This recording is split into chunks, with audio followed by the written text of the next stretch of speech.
Process के लिए। तो इस खत में, इस लेटर में है क्या ऐसा लिखा हुआ जिसकी वजह से ये सब कुछ हुआ? उसी की ज़ुबानी उसकी ये लेटर है, इसमें मेरा एक भी शब्द नहीं है। ये पूरा लेटर मैं आपको पढ़कर सुनाता हूँ। सेवा में प्रधानमंत्री महोदय श्री अटल बिहारी वाजपेयी। विषय: सच्चे सौदे वाले महाराज द्वारा सैकड़ों लड़कियों के साथ किए गए बलात्कार के मामले की जांच संबंधी। श्रीमान जी, मैं पंजाब की रहने वाली एक लड़की हूँ। मैं डेरा सच्चा सौदा सिरसा हरियाणा में साध्वी के तौर पर पिछले 5 साल से सेवा कर रही हूँ। मेरे सिवाय इस डेरे में और भी सैकड़ों लड़कियाँ हैं जो हर रोज़ 18 घंटे सेवा करती हैं, पर हमारा शारीरिक शोषण होता है। डेरे के महाराज गुरमीत सिंह लड़कियों के साथ बलात्कार करते हैं। मैं बीए पास हूँ। मेरा परिवार भी महाराज जी का अंधभक्त है।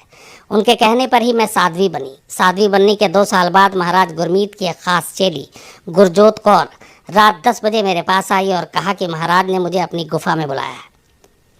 और मैं बड़ी खुश हुई कि महाराज ने खुद मुझे बुलाया है। मैं पहली बार महाराज के पास जा रही हूँ। मैं जब सीढ़ियाँ उतर कर नीचे गई और महाराज की गुफा के अंदर दाखिल हुई तो देखा कि महाराज बेड पर बैठे हुए हैं। उनके हाथ में टीवी का रिमोट था और वो ब्लू फिल्म देख रहे थे। उनके सिरहाने बिस्तर पर एक रिवॉल्वर रखी हुई थी। ये सारा कुछ देखकर मैं घबरा गई। मैंने महाराज के ऐसे किरदार के बारे में कभी सोचा भी नहीं था। महाराज ने टीवी बंद कर दिया और मुझे अपने पास बिठा लिया। महाराज ने मुझे पानी पिलाया और कहा कि उन्होंने मुझे इसलिए बुलाया है कि वो मुझे अपने करीब समझते हैं। ये मेरा पहला अनुभव था। महाराज ने मुझे अपनी जकड़ में ले लिया और कहा कि वो मुझे दिल की गहराइयों से प्यार करते हैं। महाराज ने यह भी कहा कि वो मेरे साथ प्यार करना चाहते हैं। महाराज ने कहा कि मैं उनकी चेली बनने के लिए अपना तन मन धन उनको सौंप चुकी हूँ और उन्होंने मेरी भेंट स्वीकार कर ली है।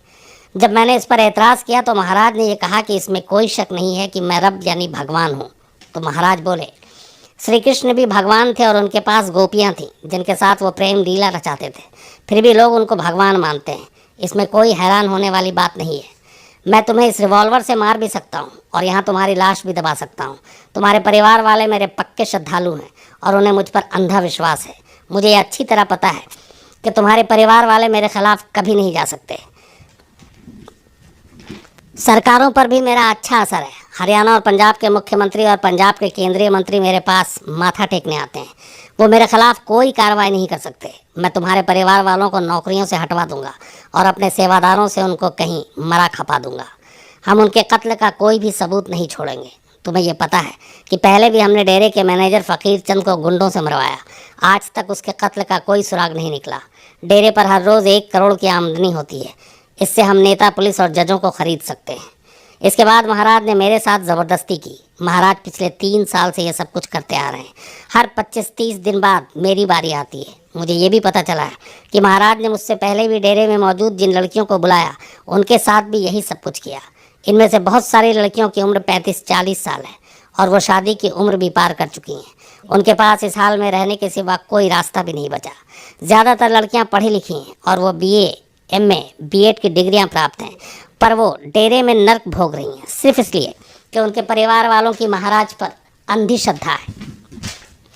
हम सफ़ेद कपड़े पहनकर सिर पर पटका बांध कर रहते हैं और मर्दों की तरफ देख भी नहीं सकते और महाराज के आदेश के मुताबिक आदमियों से 8-10 फीट की दूरी से ही बात करते हैं।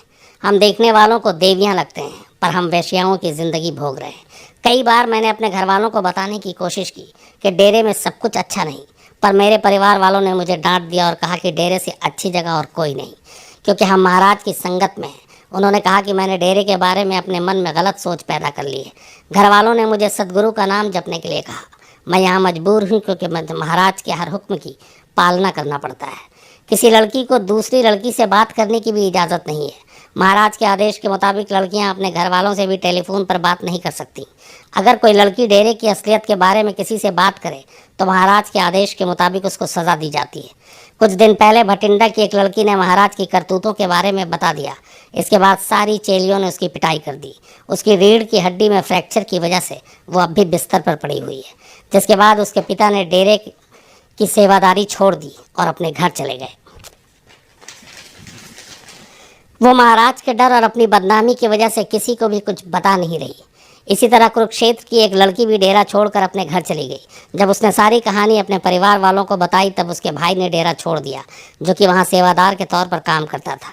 जब संगरूर की एक लड़की डेरा छोड़कर अपने घर गई तो डेरे के हथियारबंद सेवादार गुंडे लड़की के घर पहुँच गए।